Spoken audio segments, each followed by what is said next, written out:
మరో జీవితం.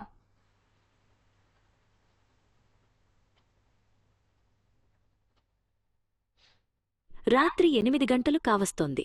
గౌరీ మరియు రాధాకృష్ణ భోజనానికి కూర్చున్నారు. కాని గిన్నెలన్నీ ఖాళీగా ఉన్నాయి. అయ్యో అత్తయ్యా, కూరలన్నీ అయిపోయాయని చెప్పడం మరిచాను. ఈ రోజుకు కొంచెం పెరుగుతో సర్దుకుంటారా అని లోపలి నుండి కోడలు శారద నిర్లక్ష్యంగా పలికింది. ఈ నెలలో ఇలా జరగడం ఇది 4సారి.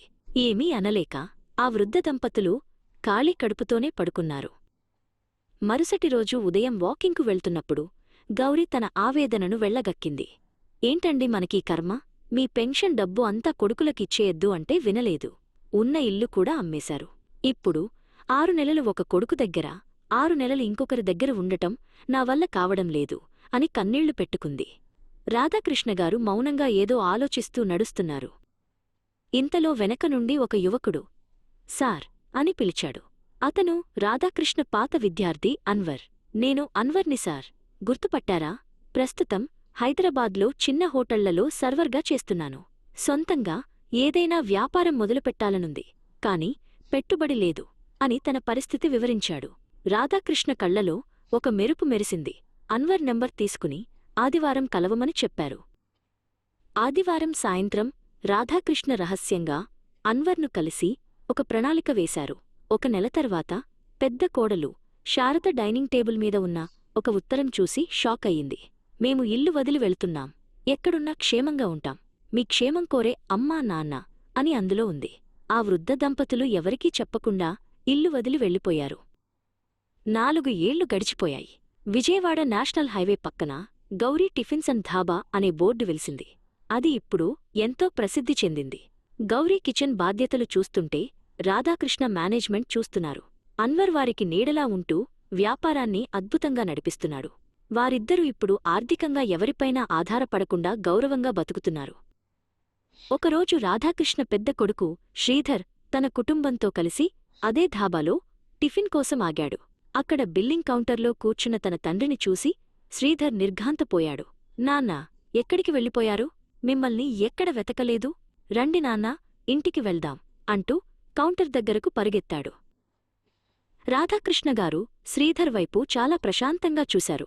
ఎవరు బాబూ మీరు? మిమ్మల్ని ఎప్పుడూ చూడలేదే. మీకు ఏ టిఫిన్ కావాలో చెబితే పంపిస్తాను అన్నారు. శ్రీధర్కు మాటలు రాలేదు. తన తండ్రి తనను గుర్తుపట్టనట్లు నటించడం అతన్ని కలిచివేసింది. అవమాన భారంతో అతను అక్కడి నుండి వెనుదిరిగాడు. మరుసటి రోజు ఉదయం రాధాకృష్ణ తలుపు తీసేసరికి 2 కొడుకులు శ్రీధర్ మరియు మాధవ్ ఇంటి ముందు నిలబడి ఉన్నారు. వారి ముఖాల్లో పశ్చాత్తాపం కంటే ఇంత పెద్ద హోటల్ యజమానులైన తల్లిదండ్రుల ఆస్తిపై ఆశ ఎక్కువగా కనిపిస్తోంది.